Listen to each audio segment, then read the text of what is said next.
Hello भाइयों, आप सभी को राम राम। मैं फिर प्रमिला ठाकुर एक नई चर्चा लेकर के आपके सामने उपस्थित हो गई हूँ। मैं आज जो मेरी चर्चा का विषय है, मन को हम शांत कैसे रखें, मन को अपने काबू में कैसे रखें। कोई कहावत है ना, और उस पर गीत बना हुआ है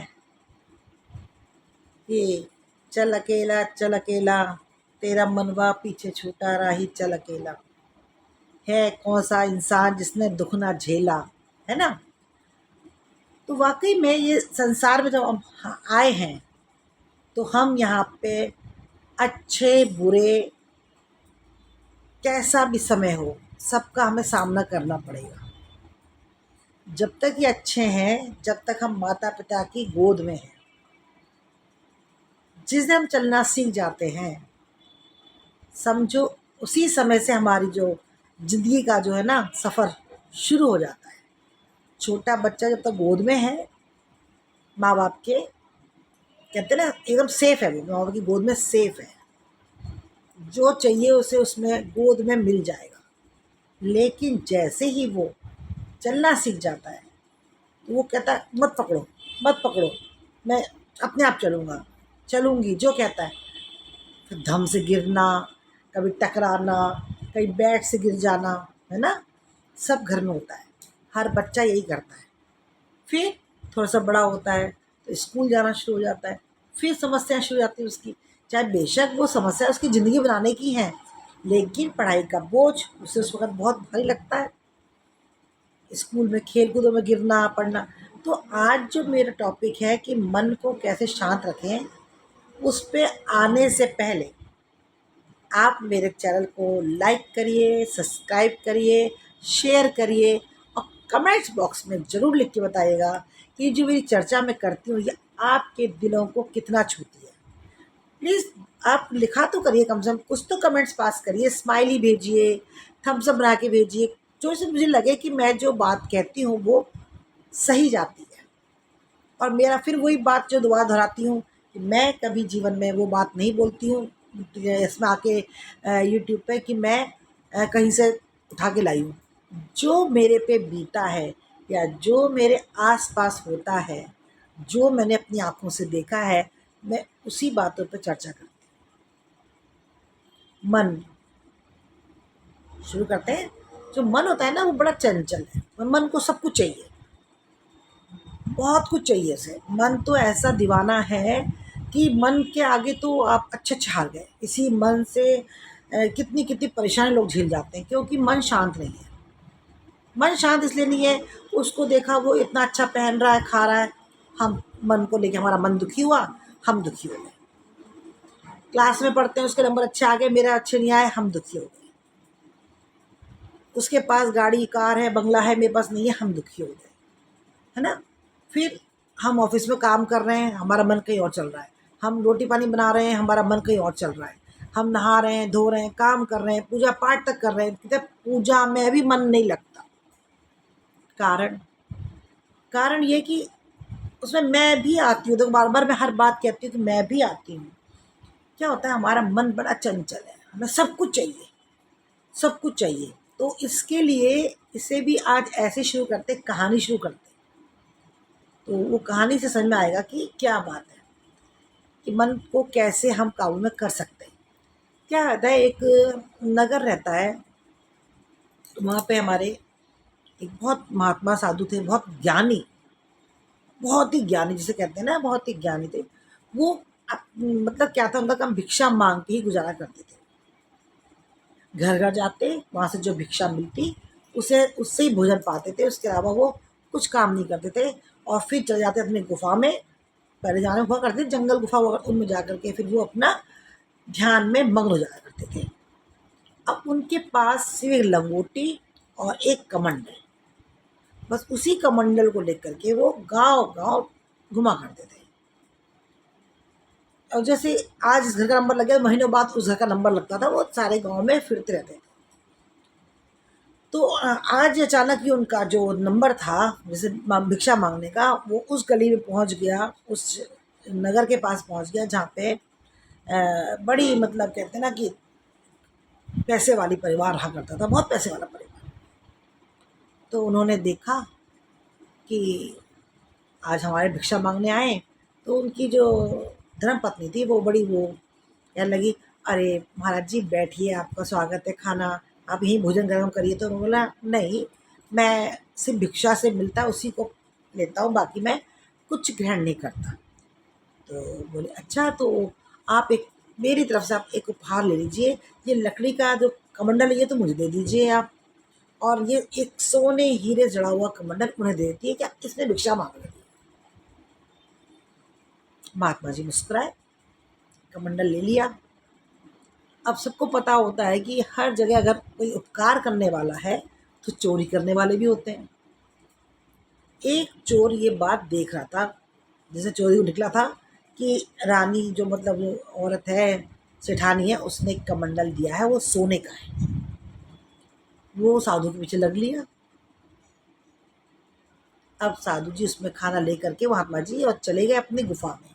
गुफा माने गुफा, गुप्त अंधेरा जो होता है, छोटी सी उन्होंने वो पुराने ज़माने में होती थी, जैसे कुछ भी करके लाइट जला लेते हैं वो लोग, उजाला कर लेते हैं, मशाल बोलते हैं जैसे, ऐसे जला करके बस। और वो उन्होंने वो कमंडल एक तरफ रख दिया, क्योंकि वो महात्मा जी तो बहुत ज्ञानी थे और वो समझ गए थे कि ये सोना मेरे किसी काम का नहीं है, और इसे चुराने के लिए मेरे पीछे एक चोर लगा हुआ है, और वो जब से मैं गांव से उस घर से निकला हूँ तब से मेरे पीछे पीछे ही आ रहा है। तब तो उन्होंने कुछ नहीं बोला, लेकिन जब ध्यान लगाने को हुए तो उन्होंने वो लिया कमंडल और उठा के गुफा के बाहर फेंक दिया। चोर ने उठा लिया। फिर चोर क्योंकि चोरी करने को आया था, तो पहले तो वो दुबक दुबक के छुप छुप के देख रहा था कि कैसे चुराने को मिल जाए, लेकिन अचानक सामने वो आ गया तो एकदम वो हो गया कि महात्मा जी ने फेंक दिया, और वो सोने का, उसमें हीरे जड़े हुए हैं, इसका मतलब इनके पास अंदर और भी खजाना है, ज़्यादा हो गया होगा इससे इन्होंने ऐसा करा है, अंदर कुछ और भी होगा। वो क्या करते हैं, चोर जो था वो गुफा के अंदर प्रवेश करता है। बस यही समझना, जब वो डर रहा था कि मैं पकड़ा जाऊंगा, तो वो छुप छुप के चोरी करने के इरादे से महात्मा महाराज जी के पास तो आया, करता भी ऐसे ही था वो। जब लोग सो जाते थे तब चोरी करता था, जब कोई कोई कुछ होता था तब, मतलब लोगों की नज़रों से बच के चोरी करता था। और चोर ऐसे होते हैं, अक्सर लोगों की नज़र से छुपा के चोरी करते हैं। लेकिन आज वो निर्भय हो गया, कमंडल लिया और सीधे महाराज जी के सामने खड़ा हो गया। महाराज जी एकदम आँख खोली, हाँ बेटा। बोला, आपने कमंडल क्यों फेंक दिया, कि तू अंदर आ गया? हाँ। बस यही मेरे सवाल का उत्तर है कि तू अंदर आ गया। अब सो चोर चकराए, ये क्या बोल रहे हो? मैं तो ये पूछ रहा हूँ कि अगर आपको ये नहीं चाहिए तो और जी आपके पास और कुछ है वो भी दे दीजिए, आप, आपके तो किसी काम का ही नहीं है तो मुझे दे दो। तो वो मुस्कुराए, बोले, क्या दूँ? मशाल लेके पूरे देख ली, मेरे पास तो कुछ भी नहीं है, मेरे पास तो कुछ भी नहीं है, और ये जो तेरे को दिया ये भी मेरे किसी काम का नहीं है। तो बोले, आप ऐसे क्यों, आपको ज़रूरत नहीं है? तो बोले, बस इसी बात को अगर तू पहचान लेगा कि क्या है तेरे पास और क्या नहीं है मेरे पास, तो फिर सारे तेरी मन की चंचलता जो है ना वो सब खत्म हो जाएगी। मैं लकड़ी में भी खुश था, ये सोने का मिल गया तो भी खुश था, लेकिन वो भी मेरे किसी काम का और ना ये मेरे किसी काम का। संसार में आए हैं, खाना मिल जाए तो ठीक, ना मिले तो ठीक, भगवान का ध्यान करता हूँ। ये गुफा है, अगर मेरा अंत समय भी आ गया तो प्राण त्याग के मैं चला जाऊँगा। ना मेरे आगे ना मेरे पीछे, ना किसी चीज़ के लिए सोच के मरूँगा कि मेरे पास ये धन मेरा कौन संभालेगा, ना ये डर से कि मैं अब कैसे मेरा क्या होगा, मतलब मैं किसी प्रकार की चिंता से नहीं हूँ, मैं चिंता मुक्त हूँ। क्यों? आप ऐसे कैसे कर लेते हो? तो महाराज जी कहते हैं, क्योंकि मेरे मन में संतोष है। जो परमात्मा ने दिया है ना, वही मिलेगा, वही मिलेगा, उससे ज़्यादा किसी को मिला नहीं है। और जब हम मिलने वाले को भी त्याग दें कि ठीक है अब जैसा भी है, क्योंकि हम महात्मा हैं, हमने जब प्रण ले रखा है कि घर घर जाके भीख मांग, उतना ही भिक्षा पाते हैं जितना मिलता है, उसे हम समेट के शाम को भी रखते हैं कि हम सुबह खा ले तो शाम को बचा। हम वो भी जिसने भेजा है वो खुद ही व्यवस्था करेगा। अब चोर जो था वो हाथ जोड़ के बैठ जाता है कि महाराज जी मैंने तो बड़े अपराध करे, मैं तो इसके पीछे लोगों को कत्ल भी कर दिए, लोगों ने पहचाना नहीं, समझ में नहीं आया हम लोगों को, क्योंकि किसी राजा के पास तो जब ये खबर जाती थी उनके पास मेरे खिलाफ कोई, जिसे कहते हैं ना कि प्रूफ प्रमाण नहीं था। हो महाराज जी बोले बस आज तेरे मन में अपने आप ही तेरे पाप और पुण्य का जो खुल के सामने आया है ना, भाई यही समय तेरे मन को साफ करने के लिए है, यही तेरे मन को साफ करने के लिए है। जब इंसान अपने गिरेबान में झांकने लगता है ना, दूसरों को ना देख करके अपने गिरेबान में जब झांकना शुरू कर देता है ना, तो उसको समझ में आता है कि क्या चाहिए इस मन को, क्या चाहिए। एक दो जोड़ी कपड़े, थोड़ा सा भोजन, सांस परमात्मा ने दे रखी है, जब तक जिंदा है तब तक लेंगे। और क्या, जितनी जिज्ञासा आप करोगे तो क्या वो जिज्ञासा कभी खत्म होंगी जीवन में? कभी खत्म नहीं होती है, चाहे वो मेरे तुम्हारे चाहे उस चोर के। ये बात सच है, सबको पता होती है, सब समझते हैं, पर कोई इस पे लागू नहीं हो कर पाते अपने ऊपर कि नहीं हमें तो चाहिए चाहिए चाहिए। तो ये भी आप समझ लो कि उतना ही मिला है जितना आपके भाग में लिखा है, और उतना ही मिलेगा जितना आपको भाग में देना लिखा है। कितनी बार तो लोग सुबह शाम तक, इतना देखो मजदूर लोग हैं, वो सुबह शाम लोगों की बिल्डिंग मकान बना के देते हैं, हर काम, बड़े से बड़े ऑफिस, छोटे से मकान, सब कुछ बनाते हैं वो लोग। वो तो अमीर नहीं हुए, क्योंकि वो पिछले जन्म में ऐसा कुछ करके आए हैं कि वो श्रमिक बने हैं, श्रमिक बने हैं वो। आप मकान बनवा रहे हो उनसे, लेकिन ये भूल जाते हैं हम लोग कि ये सब कर्मों का खेल है। महाराज जी ने उनको बोला चोर को कि देखो चोरी तुम क्यों कर रहे हो, कि तुम पीछे जन्म में कुछ ऐसा पाप करके आए हो कि तुम अपना घर नहीं बसा पा रहे हो ढंग से, मेहनत नहीं कर पा रहे हो अपने आप। तो तुम दो काम कर सकते हो, चोरी कर सकते हो या फिर बस दादागिरी या ये कुछ ऐसा काम जो कि तुमको तो मिला है ऐसा, पिछले जन्म में तुम इस तरह करके आए हो ना, लेकिन अपने आप को सुधार भी सकते हो। कैसे गुरुजी? मेहनत करो, मेहनत करो, प्रभु का नाम लो, और किसी भी चीज़ पे अपनी नियत मत रखो। जब मन आपका शांत है तो आप बुरे काम करोगे, और अगर आपका मन शांत है तो आपका उस तरफ विचार जाएगा ही नहीं जहाँ से लोग आपको भटकाने की कोशिश करेंगे या आप खुद भटकने की कोशिश करोगे। तो सबसे बड़ा मन को काबू में करना। हम भी आज इस उम्र में पहुँचे हैं ना, बड़ी तकलीफ़ों से पहुँचे हैं। बताओ तकलीफ़ किसकी पाली हुई? हमारी खुद की पाली हुई, क्योंकि हम सब इंसान है ना, सब कुछ चाहिए, सब कुछ चाहिए। बचपन में माँ जिद करके ये चाहिए वो चाहिए, हर ये एक तो एक चक्कर चला आता है। बड़े हुए तो फिर ये चाहिए वो चाहिए, कभी सब्र कर लिया कभी नहीं करा, ब्याह शादी हो गए तो ये चाहिए वो चाहिए, ऐसा है तो वैसा चाहिए, वो ख़त्म हो गया तो ये चाहिए। हर कोई इंसान यही करता है। गृहस्थी में रह के भी आप अपने मन को शांत रख सकते हैं। सब्र, जितनी तनख्वाह जितनी उतनी चादर, जब कहते हैं जितनी कमाई उतनी चादर। मन को संतोष रखने का सबसे बड़ा, क्योंकि सब मेहनत करते हैं जी, देखो देखो सब घर से बाहर जाते हैं कमाने के लिए।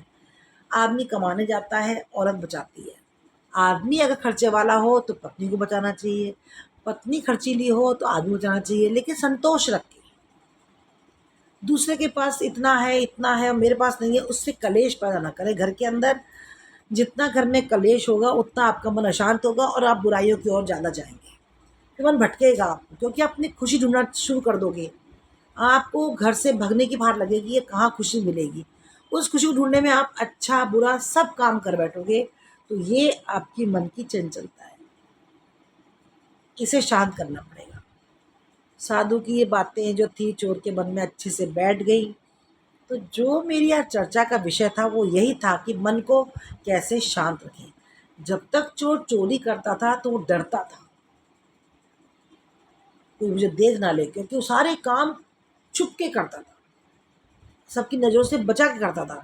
लेकिन जब वो निर्भय होकर साधु के पास खड़ा हो गया, उस अंधेरे गुहा में घुस गया, इसका मतलब हमारे मन के जो द्वार हैं वो ऐसे ही खुलेंगे जब हम खुद चाहेंगे, खुद चाहेंगे अच्छा बनना, खुद चाहेंगे बुरे कामों से दूर रहना, गलत काम नहीं करना, किसी का दिल नहीं दुखाना। जब हम खुद चाहेंगे तभी हम वो काम कर पाएंगे। उससे पहले तो दुनिया बोलते रहो तो आपको बस कान में सुनना है, यहाँ सुना वो कहावत कर देंगे, यहाँ सुनी इस कान से निकाल दी, इधर सुनी इधर से निकाल दी।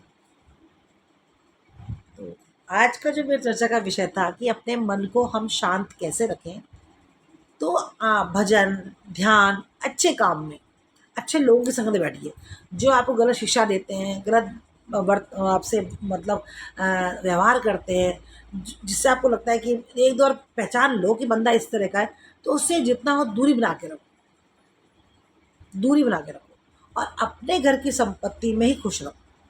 इतना है तो, इतना है तो वो आपका अपना है। किसी के देने से, किसी के लेने से, किसी करने से आपका भाग्य नहीं बदलेगा। आपका घर कितना भी भर दो, अगर आपके भाग में वो नहीं है तो वो कैसे भी करके चला जाएगा।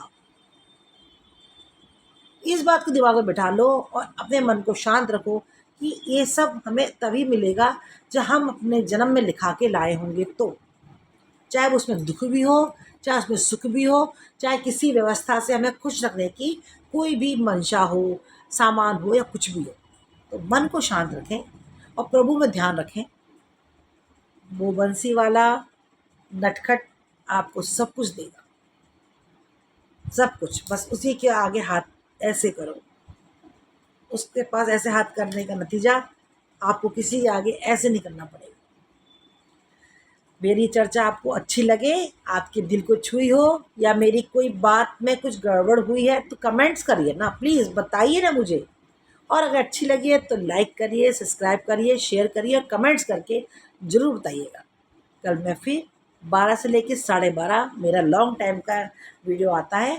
प्लीज़ आप मेरी चर्चा को ज़रूर सुना करें, स्किप मत क्या करें, सुनो, प्लीज़ सुनो, अच्छा लगेगा। मेरे से बात करके आपको अच्छा लगेगा।